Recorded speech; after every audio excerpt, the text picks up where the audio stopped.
Mertua dan adik iparku berteriak keras di depan orang banyak, menghina tanpa rasa malu. Dasar kau jalang. Anakmu itu anak haram, kan? Jari mereka menunjuk putraku yang baru berusia 7 tahun. Aku gemetar menahan tangis, tapi yang paling menyakitkan, suamiku hanya senyum tapi 7 menit kemudian, "Yuk, absen dulu di kolom komentar. Sobat kisah berasal dari kota mana saja? Jangan lupa tekan like dan subscribe, ya. Dukungan kalian sangat berarti agar channel ini terus berkembang dan bisa menyajikan cerita yang lebih seru. Terima kasih." Sinar senja berwarna emas tua menyapu perlahan melalui kaca jendela mobil, melukis garis-garis hangat di atas pipi mungil Arka yang telah terlelap. Kepala bocah 3 tahun itu bersandar sempurna di pangkuan Veronica. Setiap tarikan napasnya yang dalam dan tenang adalah mantra yang menenteramkan jiwa sang ibu. Jari-jari halus Veronica tak henti membelai rambut hitam lembut anaknya, seolah ingin mengukir detik ini selamanya di dalam ingatan. "Kita hampir sampai, sayang." Suara Danar pecah menyela keheningan, lembut namun tegas. Veronica mengangguk, matanya masih terpaku pada wajah polos Arka. "Aku janji, kita tidak akan lama. Cukup untuk salam-salaman, lalu kita pulang." Mobil sedan mereka melambat, memasuki gerbang besi berukir sebuah rumah besar bergaya kolonial. Taman tertata rapi, lampu sorot menyinari air mancur di tengahnya. Kemewahan yang terpampang nyata justru membuat dada Veronica sesak. Ini bukan rumah. Ini adalah benteng penuh penilaian. Danar memarkir mobil. Sebelum turun, tangannya yang hangat menutupi tangan Veronica yang dingin. "Aku di sini," bisiknya, mata coklatnya yang tenang memancarkan keteguhan. Veronica mencoba tersenyum, tetapi rasanya seperti topeng yang terasa berat. Pintu kayu besar terbuka sebelum mereka mengetuk. Sosok Nyonya Helena, ibunda Danar, berdiri di baliknya dengan gaun sutra sederhana namun elegan. Senyumnya sempurna, seperti yang sudah dilatih selama bertahun-tahun. "Danar, anakku," serunya, membuka pelukan untuk putra satu-satunya. Ciuman di kedua pipi. Kemudian, tatapannya beralih. "Veronica dan Arka, masuklah." Kata-kata itu datar. Pelukan tak kunjung datang. Hanya anggukan kepala singkat, sebuah penerimaan minimalis yang membuat Veronica merasa seperti pengantar paket. Ruang tamu luas itu harum dengan aroma bunga dan furnitur kayu mahal. Semuanya berkilau, tertata sempurna, tanpa celah. Namun, udara terasa lebih dingin daripada di luar. Veronica duduk di tepi sofa, Arka kini terbangun dan mengantuk di pangkuannya. "Dia tumbuh dengan cepat," ujar Helena dari kursi tunggunya, menyeruput teh. Kalimat itu bukan pujian. Itu adalah observasi biasa, seperti membicarakan tanaman hias. "Iya, Bu. Makannya lahap," jawab Veronica, berusaha rileks. "Semoga saja sehat. Darah dan keturunan yang baik adalah modal utama." Helena melanjutkan, matanya mengamati Arka dengan cermat, seolah mencari sesuatu yang tersembunyi. Veronica menggigit bibir dalam-dalam. Tangan Danar yang duduk di sebelahnya memberi tekanan halus di pahanya. Sebuah isyarat untuk bertahan. Di kejauhan, dari arah tangga, terdengar suara langkah cepat. "Kakak datang." Wah, si kecil sudah besar. Tante Riri, adik Danar, muncul dengan senyum lebar. Langsung, tangannya menjangkau untuk mencubit pipi Arka.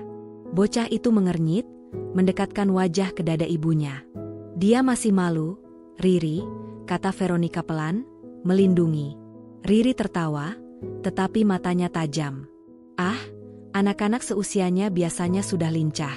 Tapi tidak apa, setiap anak berbeda, kan?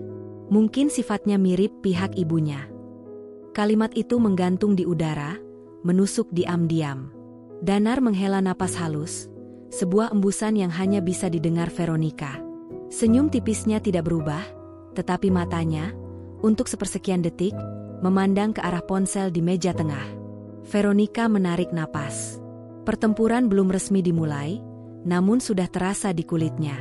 Dia memeluk Arka lebih dekat, merasakan detak jantung kecil itu berdetak kencang bersamanya. Dia akan melindungi anaknya. Apapun yang akan terjadi malam ini. Ini baru permulaan. Meja makan panjang terbuat dari kayu jati tua, dipoles hingga berkilauan seperti cermin, telah disiapkan dengan sempurna.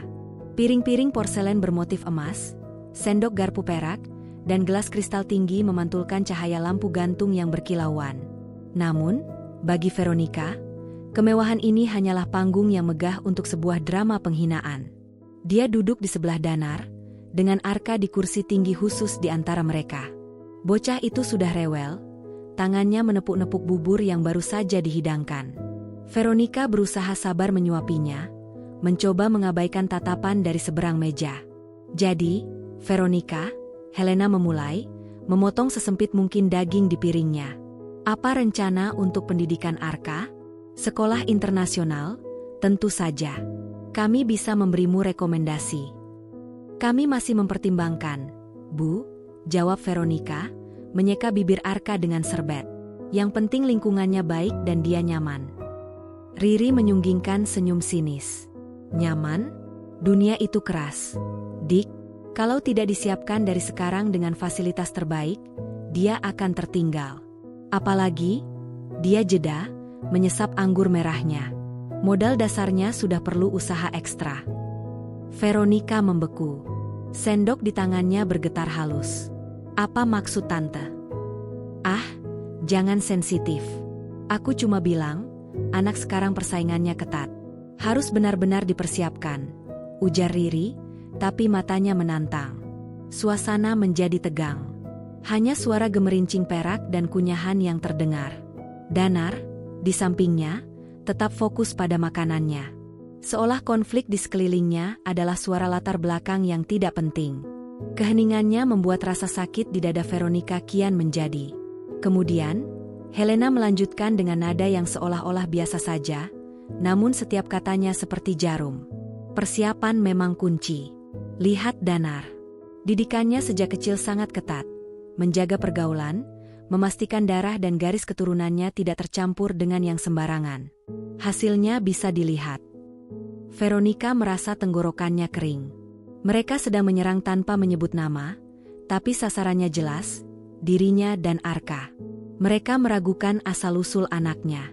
Mereka menginjak-injak harga dirinya sebagai seorang ibu. Arka adalah anak sah kami. Suara Veronica keluar lebih keras dari yang dia rencanakan. Dia sehat dan cerdas. Itu yang penting. Tentu saja, sehat dan cerdas. Balas Helena dengan tekanan pada kata terakhir, seolah merendahkan standar itu. Tapi warisan tidak cuma tentang kesehatan, sayang. Ini tentang garis darah, tentang kemurnian. Tentang memastikan tidak ada kejutan di masa depan. Sakit. Sakit yang dalam dan menusuk. Veronica menatap Danar, matanya berkaca-kaca, penuh permohonan. Bicaralah. Tolong, bela aku. Belalah anakmu. Danar mengangkat kepalanya. Dia menatap ibunya, lalu menatap Veronica. Senyuman kecil yang sama masih ada di bibirnya. Lalu, dengan tenang, dia mengangguk pelan, seolah menyetujui sebuah poin percakapan yang tidak penting. Tangannya yang di bawah meja, meraih tangan Veronica dan menekannya kuat-kuat.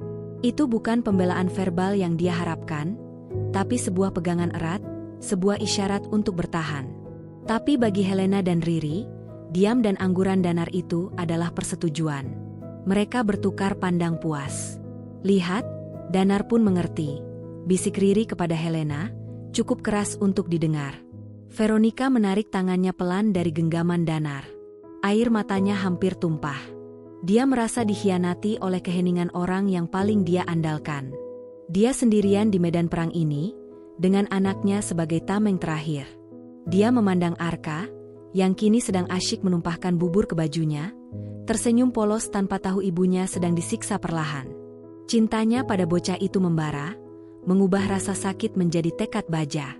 Mereka boleh menghinanya, tapi mereka tidak akan menyentuh anaknya. Tidak akan meracuni pikiran polos Arka dengan keraguan busuk mereka. Badai di dalam hatinya semakin menjadi. Dan di seberang meja, Danar kembali memegang ponselnya dengan santai. Jempolnya mengetuk ringan bagian belakang perangkat itu, seolah sedang mengikuti irama musik yang hanya bisa dia dengar. Bubur di piring Arka sudah dingin, membentuk lapisan kulit yang tak sedap dipandang. Tapi Veronica tidak lagi peduli. Setiap suapan yang berhasil dia masukkan ke mulut mungil itu, terasa seperti kemenangan kecil di tengah peperangan yang tak seimbang. Makanannya sendiri, hidangan lezat nan rumit, teronggok tak tersentuh. Rasanya seperti ia tengah mengunyah bola kapas yang membesar di tenggorokan. Tante Riri tak membiarkan keheningan bertahan lama. Dia menyenderkan tubuh ke kursi, matanya, berwarna coklat muda yang sama dengan Danar, menyipit menatap Arka dengan analisis yang mengganggu. "Sudah aku perhatikan," ujarnya tiba-tiba, suaranya manis seperti sirup beracun. Bentuk cuping telinganya, "Loh, unik sekali, tidak ada yang mirip di keluarga kita. Kamu punya foto kakek nenekmu, Veronica? Mungkin dia turunan dari sana." Seketika ruangan terasa beku. Bahkan suara gesekan sendok di piring pun menghilang. Veronica melihat darah di wajahnya surut, digantikan oleh dingin yang menyebar ke seluruh tulangnya. "Riri," Danar akhirnya bersuara. Namanya disebut, datar saja. Bukan teguran. Hanya observasi, Kak. Sekadar ilmu keturunan. Riri menyunggingkan senyum tak bersalah. Kan lucu kalau kita tahu dia mewarisi apa dari mana. Misalnya, rambutnya yang ikal itu dari pihak siapa, ya? Helena menaruh gelas anggurnya dengan perlahan. Bunyi kristal menyentuh kayu terdengar seperti palu penghakiman. Fisik memang hal yang menarik, tapi yang lebih penting adalah karakter. Darah itu membawa sifat, kesetiaan, kejujuran, kebangsawanan. Dia memandang Veronica. Itu hal yang diwariskan, bukan diajarkan. Setiap kata adalah panah beracun. Mereka tidak lagi bersembunyi di balik metafora. Mereka sedang menggali kuburan untuk martabat Veronica, sekaligus mengukir batu nisan keraguan untuk Arka. "Arka mewarisi yang terbaik dari kami berdua," bantah Veronica, suaranya serak namun berusaha tegas. "Dia anak yang periang dan penyayang. Itulah warisan kami untuknya." "Penyayang?" Helena mencibir, seolah kata itu adalah kosakata rendahan. "Anjingku juga penyayang, Veronica. Yang keluarga ini butuhkan bukan sekadar penyayang, tapi pemimpin, pewaris. Seseorang yang bisa membawa nama besar ini ke depan, dengan darah yang tak perlu dipertanyakan." Danar menghela napas, panjang dan terdengar. Dia mengusap bibirnya dengan serbet, lalu meletakkannya di samping piring. Tindakannya masih tenang, tapi ada sesuatu yang berbeda di matanya sekarang. Sebuah kilatan dingin, seperti es di tengah danau yang tenang. Ponsel di sebelian piringnya, menghadap ke atas, lampu indikatornya berkedip samar. "Bu," kata Danar dengan suara rendah.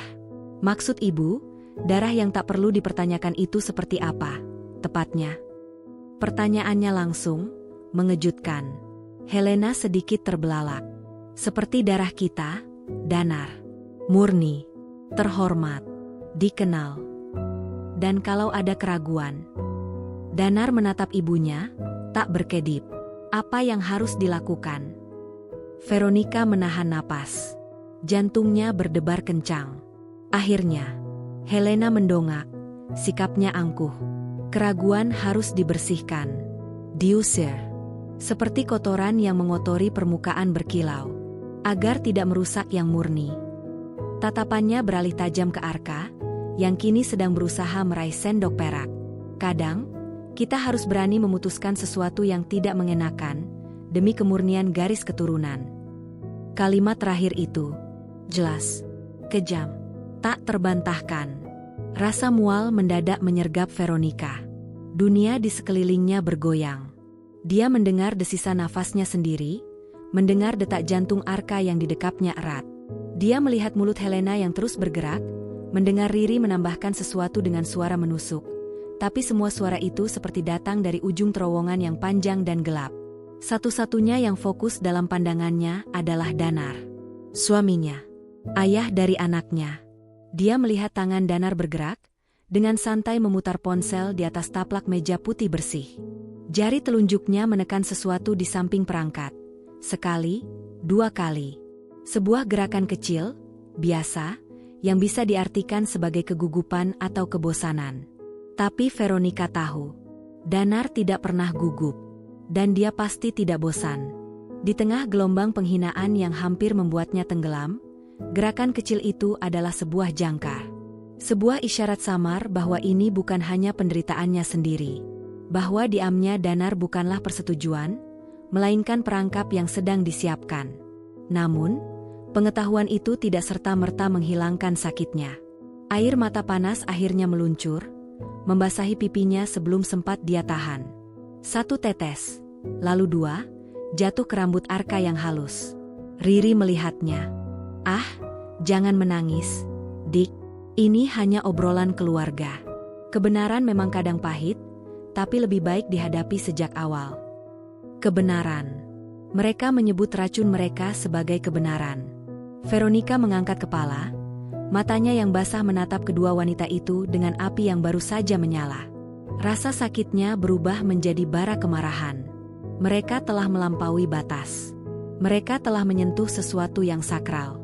Tapi sebelum dia bisa mengeluarkan kata-kata yang membara, Danar berbicara lagi, suaranya masih datar, namun memotong dengan tegas.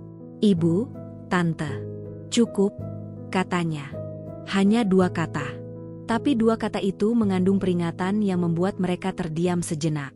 Peringatan itu bukan untuk melindungi Veronica dari hinaan. Rasanya seperti peringatan untuk mereka, agar tidak mengatakan terlalu banyak. Dan di atas meja, ponsel itu tetap diam, lampu indikatornya yang merah telah berhenti berkedip. Kini hanya ada layar hitam yang membisu, menyimpan segala kekejaman yang baru saja diucapkan di atas piring emas. Keheningan yang menyusul kata-kata Danar terasa berat, bermuatan listrik. Helena dan Riri memandanginya dengan ekspresi campuran antara keterkejutan dan kemarahan yang tertahan. Mereka tidak terbiasa dipotong, apalagi oleh Danar yang selama ini selalu tampak lunak. Veronica menarik napas dalam-dalam, mencoba mengumpulkan serpihan keberanian yang berserakan. Air matanya telah berhenti, digantikan oleh kehangatan kemarahan yang membara di dalam dadanya.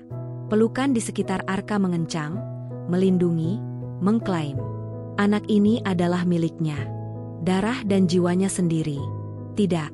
Suara Veronica keluar, lebih jelas dan keras dari yang dia kira. 1 kata itu memecah keteguhan ruangan. Semua mata tertuju padanya. "Kalian tidak akan berbicara tentang anak saya seperti itu lagi. Tidak di hadapannya. Tidak di hadapan saya." Helena menyipitkan matanya. Wajahnya yang biasanya halus kini menunjukkan kerutan kemarahan. "Kau lupa di rumah siapa kau berdiri, Veronica? Di rumah ini, kau adalah tamu. Dan sebagai tamu, seharusnya kau tahu sopan santun." "Sopan santun?" Veronica tertawa pendek, getir. "Sopan santun itu menghormati, Ibu. Bukan merendahkan. Bukan meragukan keabsahan seorang anak di depan orang tuanya. Apa yang kalian lakukan bukanlah sopan santun. Itu kekejian." Riri mendesah dramatis. "Lihat, Bu." Dia mulai histeris. Kebenaran selalu sulit diterima oleh mereka yang merasa tersudut. "Kebenaran?" Veronica kini berdiri, tubuhnya membayangi kursi Arka. Dia tidak lagi merasa lemah. Amarah telah memberinya kekuatan. "Kebenaran versi kalian? Yang dibangun di atas kesombongan dan prasangka, yang mengukur manusia dari kemurnian darah, seperti anjing terah." Suaranya menggema di ruang makan yang tinggi.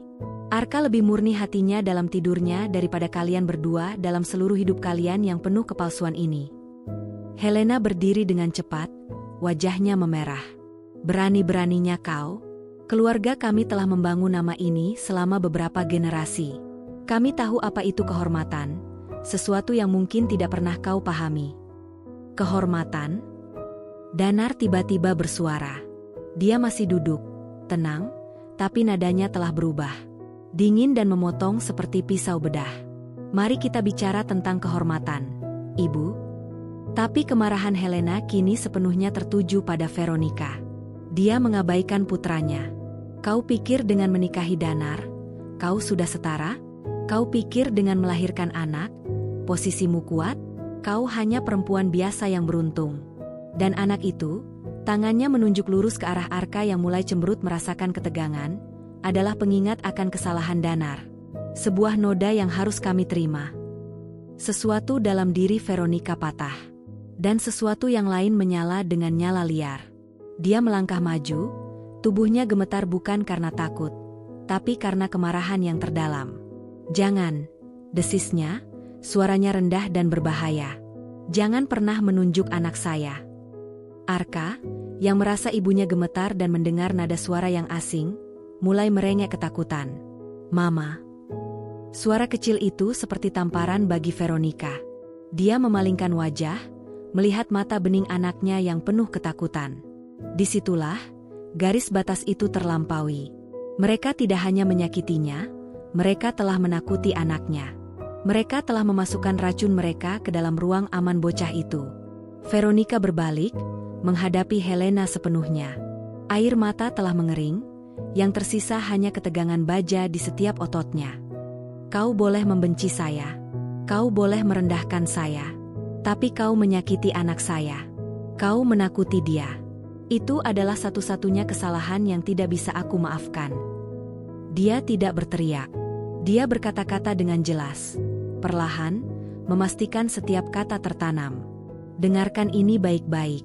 Arka adalah anak saya. Anak Danar. Cucu kandungmu, meski kau menolak untuk melihatnya. Dan dia adalah manusia. Bukan noda, bukan kesalahan, bukan sesuatu yang harus kau terima. Dia adalah seseorang. Dan aku ibunya." Riri mencoba mencemooh, tapi suaranya terdengar kosong. Dramatis sekali. Veronica menatapnya, dan tatapannya membuat Riri terdiam. "Dan kau, yang sibuk mengukur telinga dan darah, lihatlah dirimu sendiri. Apa yang kau wariskan selain omong kosong dan kebencian?" Ruangan itu hening. Bahkan Helena tampak kehilangan kata-kata sejenak, terpana oleh perubahan total pada wanita yang selama ini dianggapnya lemah ini. Dan di tengah keheningan itu, terdengar bunyi klik yang halus. Bunyi itu datang dari arah Danar. Dia telah berdiri. Di tangannya, ponsel itu kini dipegang dengan mantap. Layarnya menghadap ke bawah. Wajahnya yang tenang tadi telah sirna. Yang tersisa adalah ekspresi dingin yang asing, sebuah ketegangan berbahaya di rahangnya. Senyumannya telah lenyap. Dia memandang ibunya, lalu adiknya, dan akhirnya pada Veronica. Matanya yang bertemu dengan Veronica, untuk sesaat, memancarkan sesuatu yang dalam, penyesalan, kepastian, dan sebuah permintaan maaf yang bisu. Kemudian, dia berbicara. Suaranya tidak lagi datar. Itu adalah suara yang dalam, berwibawa, dan penuh dengan kendali yang mengerikan. "Sudah selesai?" tanyanya, bukan pada Veronica, tapi pada ibunya dan adiknya. "Sudah puas kalian menghancurkan malam ini?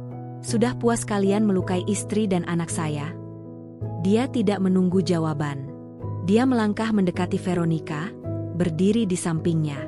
Dia tidak memeluknya, tetapi kehadirannya di sana, tegap dan kokoh, adalah sebuah benteng. Dia telah memilih sisinya. Akhirnya, karena jika sudah, lanjut Danar, dan nada di suaranya membuat bulu kuduk berdiri. "Sekarang giliran saya." Senyuman itu telah benar-benar menghilang dari wajah Danar. Dulu, senyum tipis itu adalah topeng kesabaran, sebuah tameng yang membingungkan. Kini, yang tersisa adalah wajah tanpa kepura-puraan, dingin, tajam, dan berbahaya. Kehangatan yang biasa memancar dari matanya telah membeku menjadi es yang memantulkan cahaya lampu gantung secara mengerikan. "Giliranmu?" Helena akhirnya menemukan suaranya, mencoba mengambil kembali kendali. Suaranya masih bernada tinggi, tetapi ada getar ketidakpastian di dalamnya. "Giliranmu untuk apa, Danar? Meminta maaf atas perilaku istrimu?" Danar mengabaikan pertanyaannya.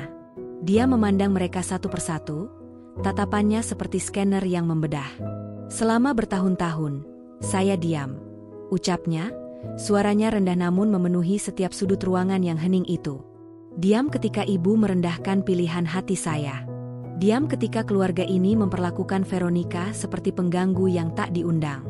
Diam ketika kalian, dengan setiap pandangan sinis dan komentar kasual, menggerogoti kebahagiaan kami." Dia berhenti sejenak. Hanya suara Arka yang masih merengek pelan, ditenangkan oleh usapan lembut Veronica, yang memecah kesunyian. "Saya pikir, dengan kesabaran, kalian akan berubah. Bahwa suatu hari, kalian akan melihat Veronica bukan sebagai penyusup, tapi sebagai bagian dari keluarga. Bahwa kalian akan melihat Arka bukan sebagai sesuatu yang harus diterima, tapi sebagai cucu, sebagai darah daging kalian sendiri. Dia menggeleng pelan. Saya salah. Kesabaran saya hanya dilihat sebagai kelemahan. Diam saya dianggap sebagai persetujuan. Riri menyeringai, mencoba menertawakan situasi. Kakak, jangan lebay. Ini hanya perbedaan pendapat kecil dalam keluarga. Pendapat kecil?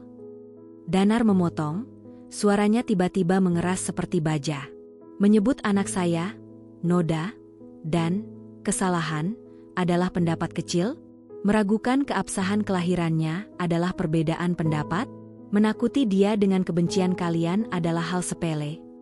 Setiap pertanyaan dilontarkan seperti pukulan. Riri terdiam, wajahnya memucat. Danar, kau berbicara terlalu jauh. Helena mencoba menggunakan suara otoritasnya, suara yang biasa membuat Danar menunduk. Tapi malam ini tidak sama. Danar memutar tubuhnya sepenuhnya untuk menghadap ibunya. Tidak, Ibu. Justru selama ini saya yang tidak pernah cukup jauh berbicara. Saya biarkan ini terjadi. Saya biarkan istri saya terluka. Itu kesalahan terbesar saya.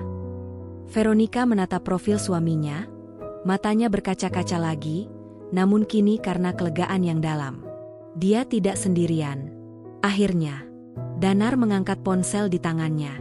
Gerakannya disengaja, teatrikal. Tapi segala kesalahan ada akhirnya.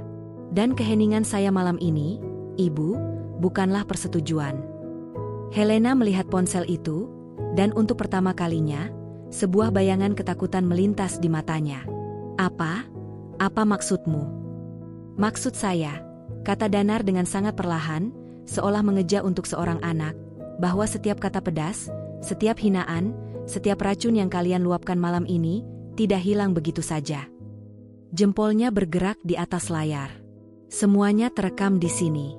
Suara ibu yang menyebut, kemurnian darah. Suara Tante Riri yang mengukur cuping telinga anak saya. Suara kalian merendahkan ibunya. Semuanya jernih, tak terbantahkan. Wajah Helena dan Riri berubah menjadi abu-abu. Mereka saling memandang, panik yang sama tercermin di mata mereka. Kau merekam kami?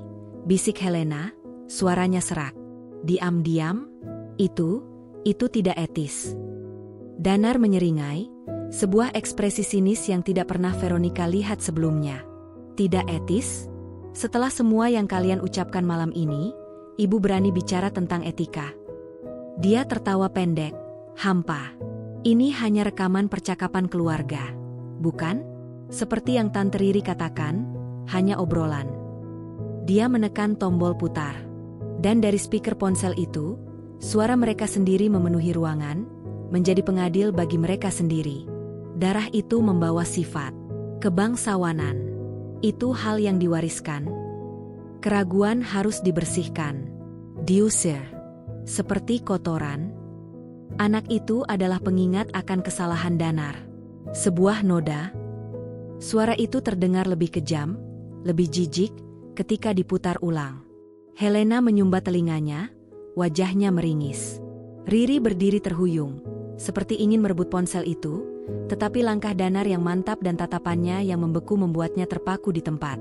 Veronica mendengarkan, dan kali ini, rasa sakit itu berbeda. Ini bukan lagi luka yang segar, tapi pengakuan atas luka itu. Sebuah bukti bahwa dia tidak gila, bahwa penghinaan itu nyata. Dan rasanya membebaskan. Danar mematikan rekaman itu sebelum selesai. Keheningan yang menyusul terasa lebih pekat, lebih mencekik daripada sebelumnya. Ini, ujar Danar, mengangkat ponsel itu sedikit lebih tinggi. Hanya permulaan. Karena jika kalian berani merusak keluarga kecil saya dengan kata-kata, maka saya akan menunjukkan pada kalian apa arti kehancuran yang sesungguhnya. Kehancuran yang dibangun di atas kebohongan yang kalian anggap sebagai warisan. Matanya berpindah dari ibunya yang terpana ke adiknya yang ketakutan. Pertunjukan pertama sudah selesai. Sekarang, mari kita beralih ke babak utama. Dengan gerakan yang sangat terkendali, Danar meletakkan ponselnya kembali di atas taplak meja yang putih. Bunyinya, tok, yang halus terdengar seperti palu hakim di ruang pengadilan yang sunyi. Helena dan Riri masih terpaku, terperangkap di antara rasa malu yang membakar karena suara mereka sendiri dan ketakutan kabur akan ancaman di mata Danar.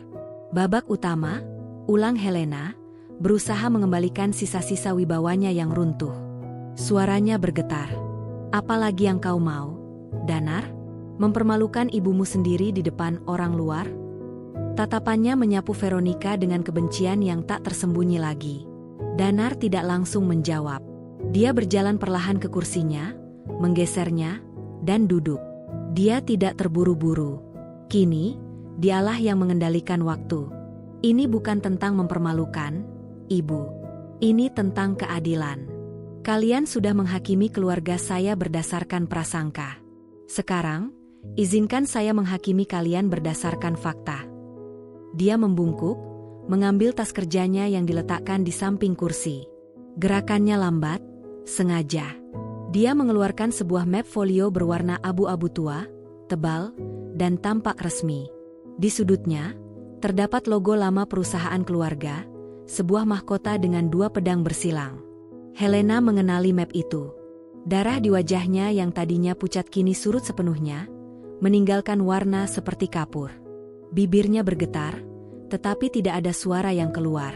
Riri, yang tidak sepenuhnya memahami, hanya melihat ketakutan mendalam di mata ibunya, dan itu membuatnya semakin panik.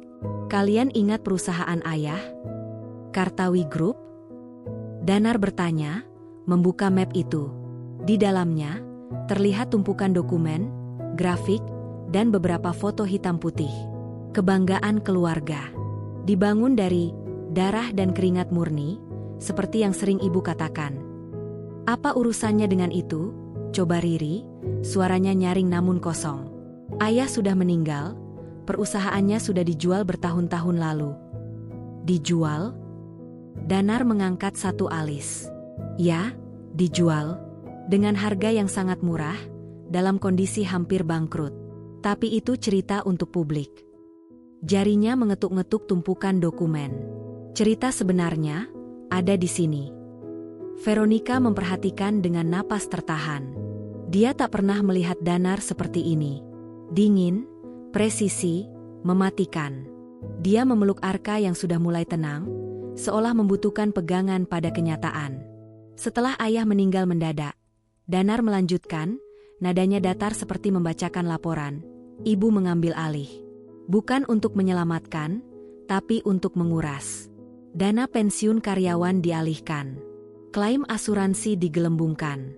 Proyek-proyek fiktif dibuat untuk menutupi lubang dan mengalirkan dana ke rekening pribadi. Dia mengangkat sebuah laporan audit. Semuanya didokumentasikan dengan rapi oleh akuntan perusahaan yang setia, yang kemudian dipecat dengan ancaman ketika mulai bertanya. Helena menjatuhkan diri ke kursinya, terduduk lemah. Tangannya mencengkeram tepi meja, hingga buku-bukunya memutih. Tidak, itu tidak benar, itu fitnah. Bisiknya, namun tidak ada kekuatan di dalamnya. Ada bukti, Ibu. Surat perintah transfer dengan tanda tangan Ibu. Faksimil, tapi sah di mata hukum. Laporan bank. Kesaksian tertulis dari mantan akuntan kepala yang sekarang tinggal di luar negeri, dengan jaminan keamanan dari saya. Danar melempar satu foto ke tengah meja. Foto itu menunjukkan sebuah villa mewah di tepi danau di Swiss. Villa ini, yang atas nama sebuah yayasan tak jelas, dibeli setahun setelah perusahaan dijual. Uangnya dari mana, Ibu? Riri menatap foto itu, lalu ibunya, lalu kembali ke foto. Ibu, itu villa yang kita pakai liburan musim dingin lalu? Kau bilang itu sewaan dari teman. Dan mobil-mobil sport di garasi ibu di Sentul? Dan permata yang ibu beli di lelang di Singapura? Danar menambahkan, setiap pertanyaan adalah palu godam. Gaya hidup mewah ini, semua pesta dan kemewahan yang kalian pamerkan untuk menghakimi orang lain, ini semua dibangun di atas uang para karyawan tua yang sekarang hidup susah karena dana pensiun mereka hilang. Dibangun di atas penipuan dan pencurian. Ruang makan yang megah itu tiba-tiba terasa seperti kuburan. Setiap lukisan, setiap kristal, Setiap hiasan emas seakan berteriak tentang kebohongan yang menciptakan mereka. Veronica memandang sekeliling dengan mata baru. Ini bukan lagi rumah mewah yang mengintimidasi. Ini adalah monumen aib. Kau menyimpan ini selama ini? Helena menatap putranya dengan mata penuh kengerian, seolah melihat orang asing. Sejak saya menemukan dokumen pertama secara tak sengaja di brankas ayah, 8 tahun lalu, akui Danar. Saya simpan. Saya kumpulkan. Saya tunggu. Dia memandang Veronica. Saya pikir suatu hari saya akan membutuhkannya untuk melindungi apa yang benar-benar penting. Air mata akhirnya menetes dari mata Helena. Bukan air mata penyesalan, tapi air mata ketakutan murni. Kau mau apa?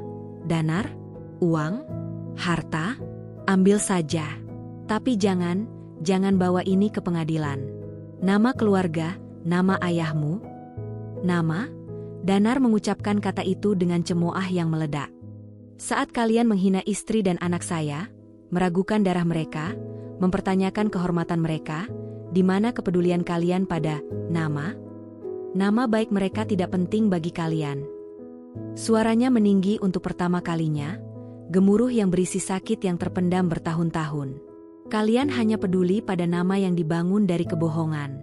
Darah yang menurut kalian murni ternyata sudah tercemar oleh kejahatan kalian sendiri. Dia berdiri kembali, menatap dua wanita yang kini hancur itu dengan pandangan tanpa ampun. Jadi, inilah pembalasan saya. Kalian ingin kemurnian? Saya akan berikan kejernihan.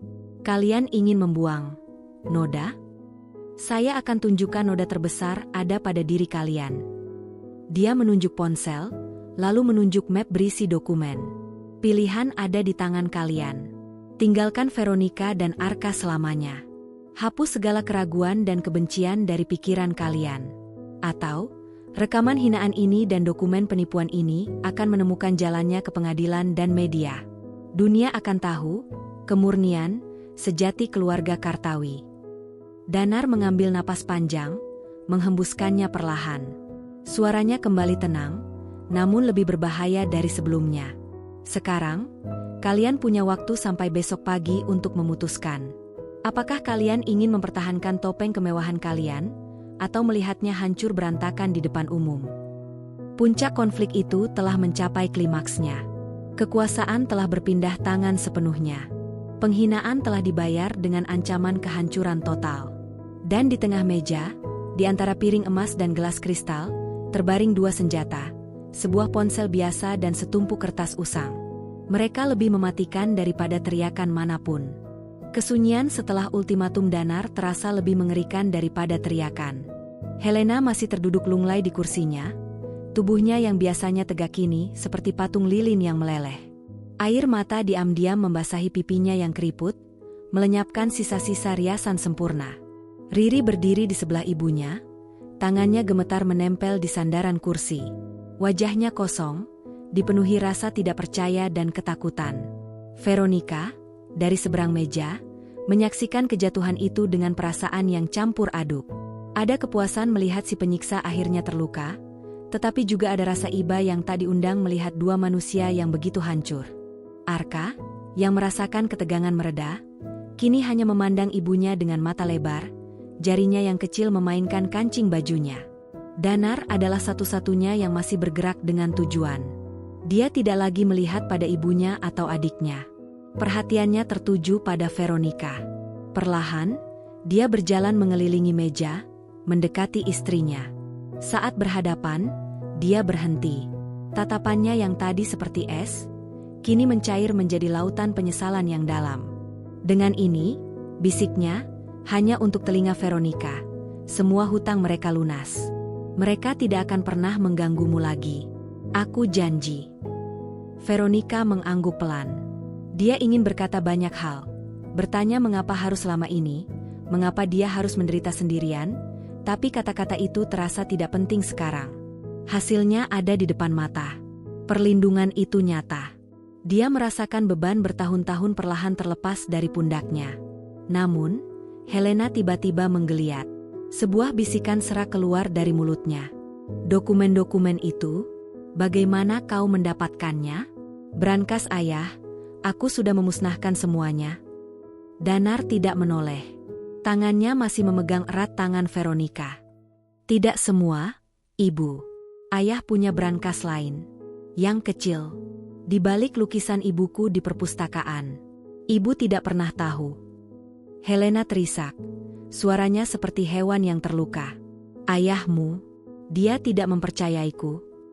Ayah selalu tahu, jawab Danar, akhirnya menoleh sedikit. Suaranya datar. Dia tahu sifat ibu. Dia meninggalkan dokumen itu sebagai jaminan. Untuk melindungi perusahaan dari keserakahan. Dan untuk melindungi anaknya, aku, dari kehancuran yang ibu bisa timbulkan. Pengakuan itu menghantam Helena lebih keras dari segala tuduhan sebelumnya.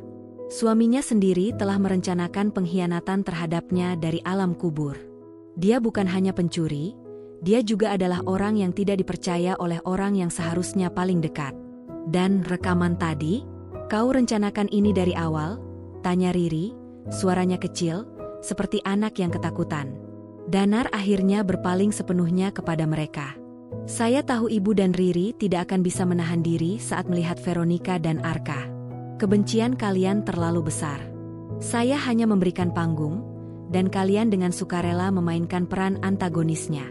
Saya butuh bukti yang tak terbantahkan, bukan hanya tentang penipuan, tapi juga tentang kejahatan kalian terhadap keluarga sendiri. Supaya kalian mengerti, ini bukan hanya urusan uang. Ini urusan hati. Dia mengambil map abu-abu itu, mengeluarkan beberapa lembar dokumen lagi.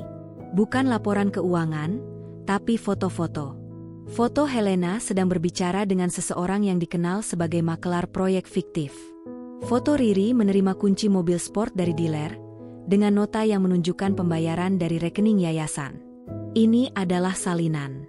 Yang asli ada di tangan pengacaraku, di dalam brankas ban, ujar Danar. Besok pagi, jika keputusan kalian tidak sesuai dengan permintaanku, salinan ini akan dikirim ke kejaksaan, ke otoritas jasa keuangan, dan ke redaksi beberapa media terpercaya. Helena menutup matanya. Kekalahannya total. Apa yang harus kami lakukan? Bisiknya. Bukan lagi permintaan, tapi penyerahan. Pertama, Danar mulai, nadanya menjadi bisnis, kalian akan meminta maaf kepada Veronica. Bukan permintaan maaf yang dibuat-buat, tapi pengakuan bahwa segala yang kalian ucapkan tentang dia dan Arka adalah salah, kejam, dan tidak berdasar. Veronica menahan napas. Permintaan maaf? Setelah semua ini, dia tidak menyangka. Kedua, lanjut Danar, kalian akan mengeluarkan pernyataan keluarga, bahwa Arka adalah cucu sah, penerus nama keluarga, dan kalian mencintainya sepenuh hati. Pernyataan itu akan diframe dan dipajang di ruang tamu ini. Riri tampak ingin membantah, tapi melihat ibunya yang hancur, dia mengurungkan niat. Ketiga, kalian akan menjauh dari kehidupan kami. Tidak ada telepon, tidak ada kunjungan mendadak, tidak ada komentar di media sosial. Kami akan hadir di acara keluarga besar jika perlu, dan kalian akan memperlakukan kami dengan hormat yang layak. Jika tidak, dia menunjuk map itu. Helena mengangguk, pelan, seperti orang yang tidak sepenuhnya sadar. Baik, gumamnya. Apalagi? Dan yang terakhir, kata Danar, suaranya lebih lembut, namun tidak kurang tegas.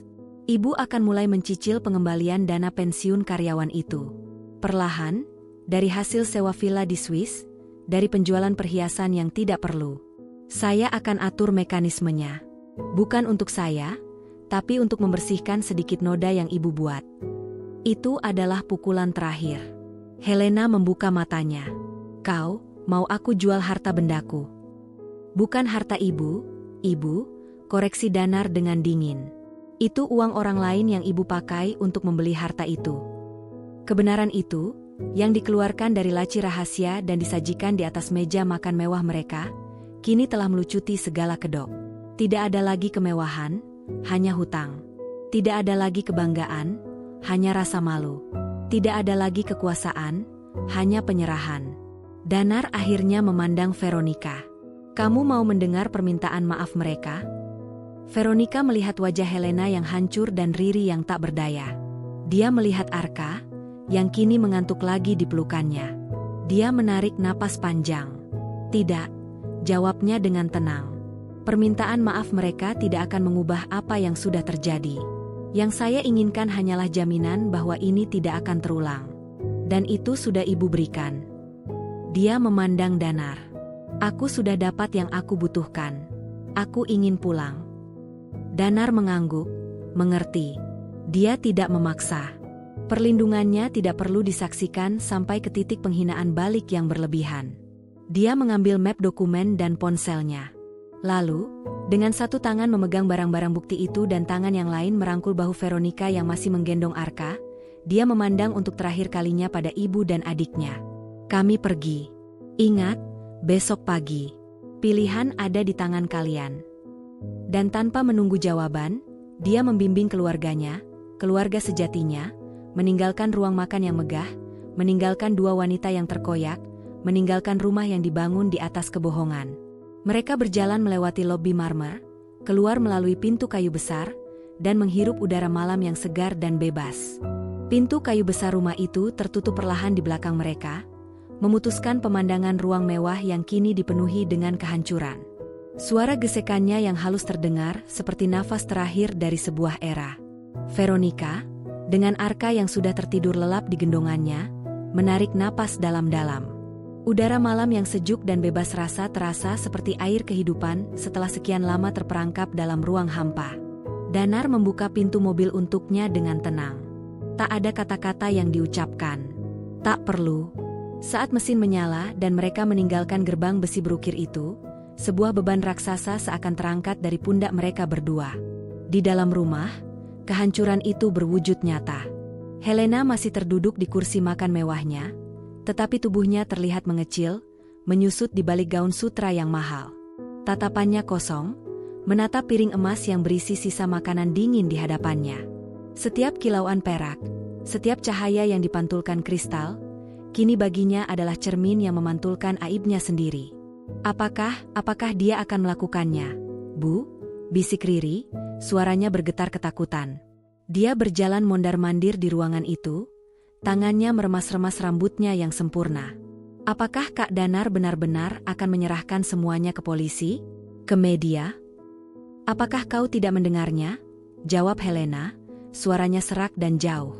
"Dia sudah menyimpan ini selama 8 tahun. 8 tahun. Dia bukan sedang menggertak. Tapi kita keluarganya. Darah dagingnya sendiri." Helena memalingkan wajah, melihat putrinya dengan pandangan yang tiba-tiba tajam dan penuh kepahitan. "Kau pikir itu masih berarti sesuatu baginya setelah apa yang kita lakukan malam ini? Setelah kita menghina istri dan anaknya di depan matanya? Kita sendiri yang memutuskan ikatan itu, Riri. Dengan kata-kata kita sendiri." Riri berhenti mondar-mandir, terpaku. Kebenaran itu merambat perlahan, menusuk ilusi yang selama ini dia pegang. Mereka bukan keluarga yang kuat dan terhormat. Mereka adalah penipu yang akan dijatuhkan oleh anak mereka sendiri. "Villa di Swiss," gumam Riri. "Mobil-mobil, perhiasan, apakah kita harus menjual semuanya? Kau masih memikirkan harta?" Helena tertawa getir, suaranya pecah. "Kita harus memikirkan bagaimana agar tidak masuk penjara, Riri. Bagaimana agar nama ayahmu, nama yang selama ini kita banggakan, tidak menjadi bahan cemooh di koran." Dia berdiri, tubuhnya goyah. Tangannya meraih pinggiran meja untuk menopang diri. Matanya memandang sekeliling ruang tamu megah mereka.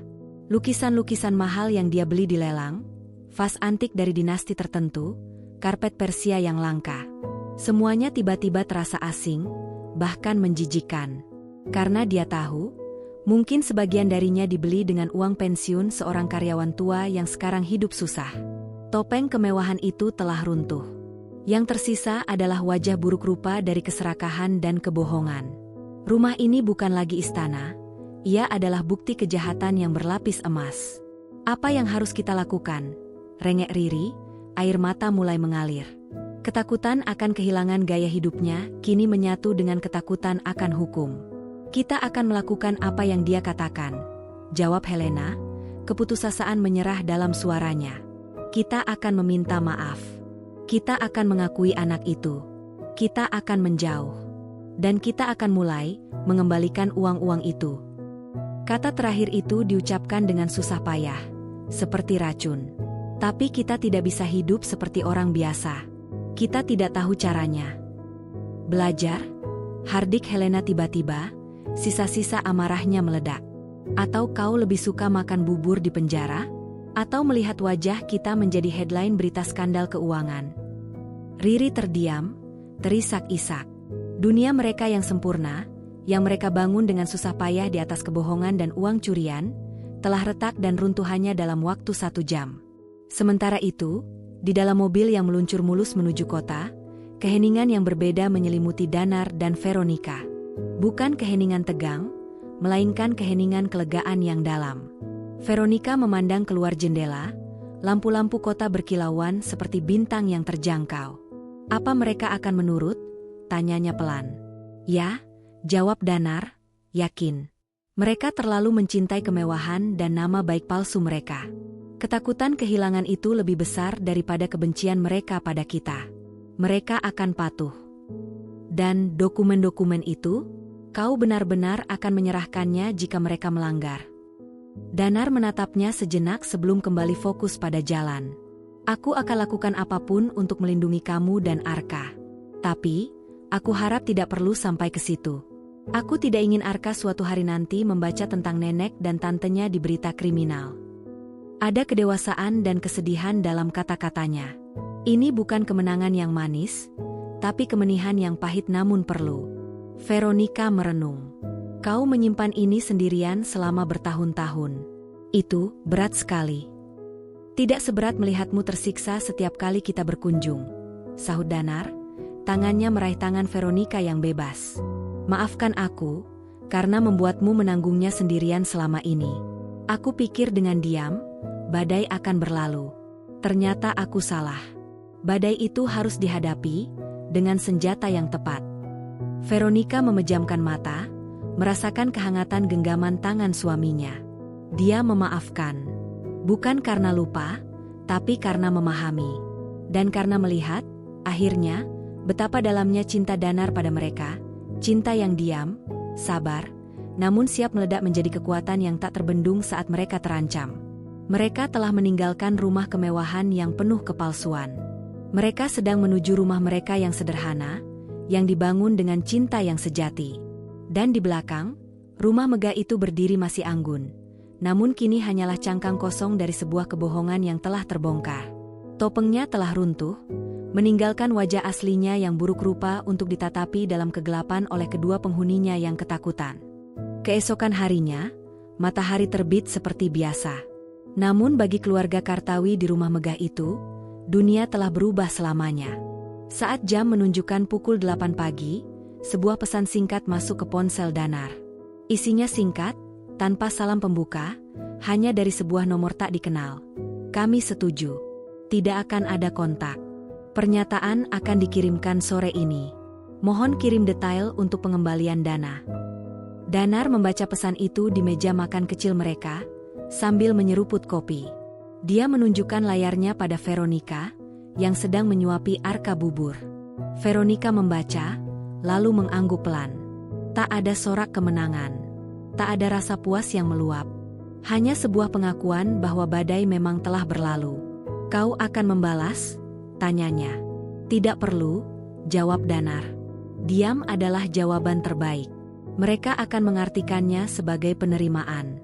Detail pengembalian dana akan aku sampaikan lewat pengacara. Dia meletakkan ponselnya. Ini sudah selesai. Dan memang, selesailah sudah. Dalam hari-hari berikutnya, keheningan itu terasa nyata dan menggetarkan. Tak ada telepon dari ibu mertua yang biasanya penuh perintah terselubung. Tak ada pesan dari Riri yang isinya sindiran halus atau pameran gaya hidup. Media sosial mereka, yang sebelumnya ramai dengan foto-foto pesta, perjalanan mewah, dan barang-barang baru, tiba-tiba sepi. Seolah-olah mereka menghilang dari dunia. Veronica awalnya merasa aneh. Dia terbiasa dengan ketegangan, dengan ancaman halus yang selalu mengintai di balik setiap interaksi. Ketiadaan itu justru terasa seperti ruang hampa. Tapi perlahan-lahan, keheningan itu mulai terasa damai.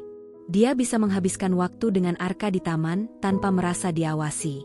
Dia bisa memposting foto kebahagiaan mereka berdua tanpa takut akan ada komentar pedas. Dia bisa bernapas lega. Suatu sore, sepulang dari taman bermain, Arka tiba-tiba berkata, "Mama, Nenek Heli." Veronica membeku. Nama itu sudah lama tidak disebut. "Kenapa?" tanya Nenek Helena. "Sayang?" Arka mengernyit. Dulu marah-marah. Sekarang tidak datang lagi. Hati Veronica tersentak. Anak sekecil itu ternyata merasakan dan mengingat. Dia merangkul Arka. "Nenek sibuk, sayang.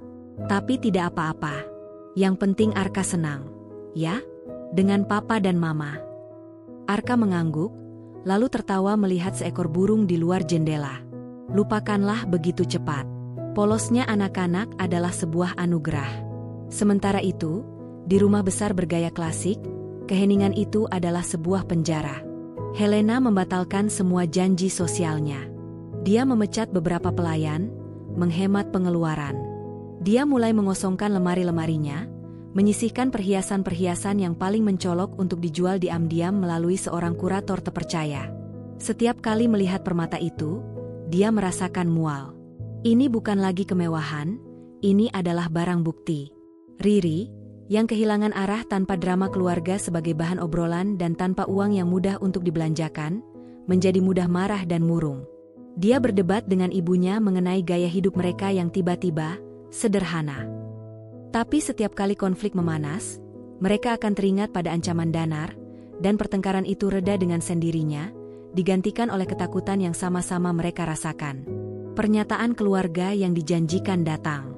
Sebuah surat resmi di atas kop surat keluarga, ditandatangani oleh Helena, menyatakan bahwa, dengan penuh sukacita dan kasih sayang, keluarga besar Kartawi mengakui dan menyambut Arka Kartawi sebagai cucu dan penerisah, dengan segala hak dan kehormatannya. Surat itu dibingkai dengan sederhana dan dikirim ke alamat Danar.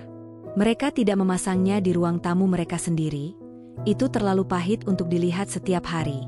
Danar menerima bingkai itu, melihatnya sekilas, lalu menyimpannya di dalam lemari.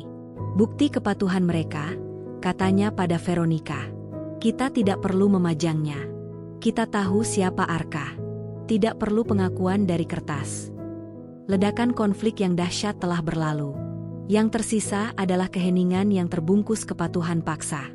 Dan dalam keheningan itulah, baik keluarga kecil Danar maupun keluarga besar Kartawi yang runtuh, mulai membangun kembali kehidupan mereka, dengan fondasi yang sama sekali berbeda. Bagi Veronica dan Danar, fondasi itu adalah kejujuran dan kebebasan yang baru mereka raih. Bagi Helena dan Riri, fondasi itu adalah ketakutan dan penyesalan yang akan menghantui mereka mungkin selamanya. Terkadang, di malam yang sunyi, Veronica masih terbangun dengan degup jantung cepat, terbawa mimpi buruk tentang hinaan dan tatapan sinis. Tapi kemudian dia akan melihat Danar tidur di sampingnya, dan mendengar napas Arka yang teratur dari monitor bayi, dan dia akan tenang kembali. Ledakan itu telah meruntuhkan tembok kebencian. Keheningan setelahnya mungkin tidak sepenuhnya damai, tapi setidaknya, itu adalah keheningan milik mereka sendiri. Sebuah ruang yang aman untuk bernapas, untuk tumbuh, dan untuk mulai melupakan luka-luka lama yang perlahan-lahan mengering. 2 musim telah berganti sejak malam yang mengubah segalanya. Musim hujan datang dengan gemuruhnya yang membasuh, seolah ingin membersihkan sisa-sisa kepahitan yang mungkin masih menempel. Di apartemen sederhana milik Danar dan Veronica, kehidupan telah menemukan iramanya yang baru, yang tenang, dan yang sepenuhnya milik mereka.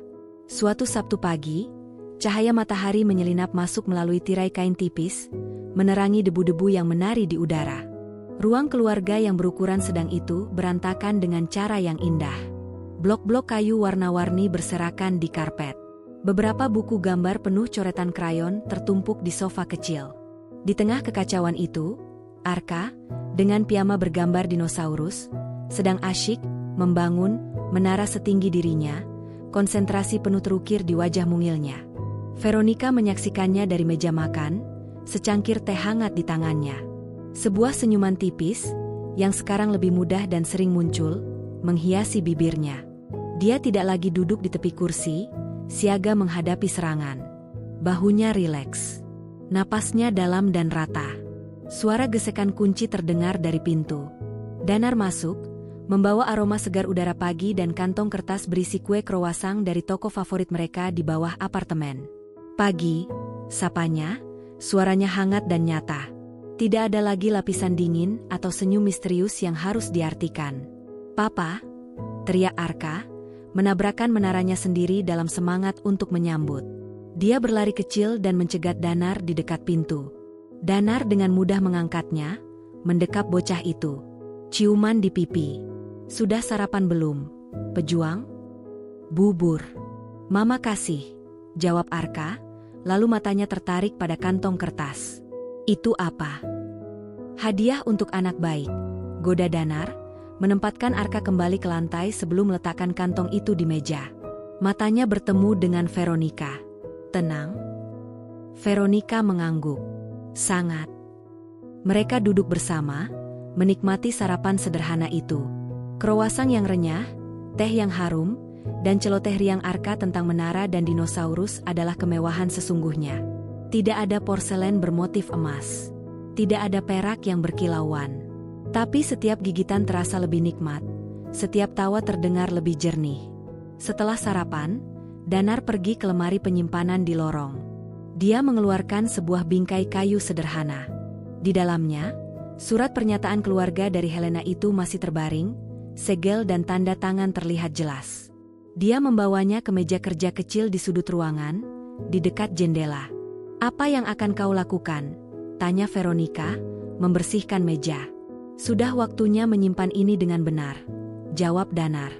Dia membuka laci meja kerjanya, mengeluarkan sebuah map folio yang sama dengan yang dulu dia bawa, map abu-abu tua berlogo keluarga.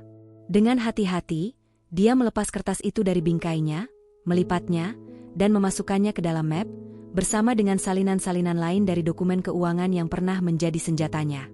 Lalu, dia menutup map itu dan menguncinya kembali di dalam laci. "Itu adalah masa lalu," ujarnya, memandang Veronica. "Sebuah pelajaran, bukti, dan penutup. Tapi tidak lagi menjadi ancaman yang perlu diacungkan. Mereka sudah tahu konsekuensinya. Kita sudah mendapatkan yang kita inginkan, kedamaian." Veronica mendekat, meletakkan tangannya di atas bahu Danar. "Kau yakin mereka tidak akan mencoba sesuatu lagi?" Danar menatapnya. "Ibu menjual villa di Swiss bulan lalu. Uangnya, melalui yayasan aman yang aku atur, mulai dikembalikan ke dana pensiun karyawan lama. Mereka takut, Ver. Dan mereka sibuk berurusan dengan konsekuensi dari tindakan mereka sendiri. Mereka tidak punya waktu atau nyali untuk mengganggu kita lagi. Itu bukanlah kemenangan yang dirayakan dengan pesta. Itu adalah kemenangan yang dirayakan dengan sarapan tenang di Sabtu pagi. Dengan laci yang terkunci rapi. Dengan ruang keluarga yang berantakan penuh mainan. Arka, yang sudah bosan dengan dinosaurus, kini memanjat pangkuan Veronica. "Mama, cerita." Veronica mendudukannya di pangkuannya, mengelus rambutnya. "Cerita apa yang Arka mau?" "Cerita tentang rumah." Danar tersenyum, ikut duduk di lantai bersila di depan mereka. "Rumah kita?" Arka mengangguk, mengisap jempolnya, kebiasaan yang hanya muncul saat dia sangat mengantuk atau merasa sangat aman. Veronica memeluknya. "Rumah kita ini penuh cinta. Di sini ada papa yang selalu pulang membawa croissant. Ada mama yang selalu ada untuk memeluk. Dan ada Arka, yang membuat segalanya berwarna." Suaranya lembut, beri ramah. "Rumah bukan tentang yang besar atau yang penuh barang mewah. Rumah adalah tempat di mana hatimu merasa tenang. Di mana kamu bisa jadi dirimu sendiri, tanpa takut." Arka mengantuk, matanya mulai menutup. "Aku sayang rumah." "Kami juga sayang rumah, sayang," bisik Danar, mencium kening putranya. "Kami juga sayang rumah." Dan itulah kebenaran yang akhirnya mereka pegang. Rumah yang sebenarnya bukanlah benteng kemewahan yang dibangun di atas kebohongan dan uang curian. Rumah yang sebenarnya adalah apartemen sederhana ini, dengan karpet agak usang, dinding yang ada coretan pensil di sudutnya, dan udara yang selalu terasa ringan untuk dihirup. Mereka telah melewati badai, dan mungkin masih akan ada mendung di masa depan. Tapi mereka telah membangun pondasi yang kuat dari saling percaya dan perlindungan. Pondasi yang dibangun dari pilihan, bukan dari paksaan. Dari cinta, bukan dari ketakutan. Danar memandang keluar jendela, ke kota yang ramai di bawah. Beberapa kilometer dari sana, di sebuah rumah megah, ibunya dan adiknya mungkin sedang menghitung kerugian dan hidup dalam keheningan mereka yang penuh penyesalan. Tapi itu bukan lagi urusannya. Tanggung jawabnya berakhir di batas pintu apartemen ini. Dia melihat kembali pada keluarganya. Veronica yang sedang bersenandung pelan untuk Arka yang tertidur di pangkuannya. Wajahnya yang dulu sering keruh, kini cerah. Dia telah mendapatkan kembali cahayanya.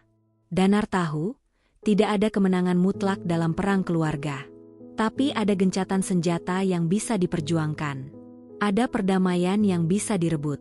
Dan ada rumah yang sebenarnya, yang akhirnya bisa dibangun di atas puing-puing pertempuran, dengan bahan-bahan yang lebih sederhana, namun jauh lebih kuat, kejujuran, cinta, dan sebuah pelukan hangat di pagi Sabtu yang tenang. Tamat.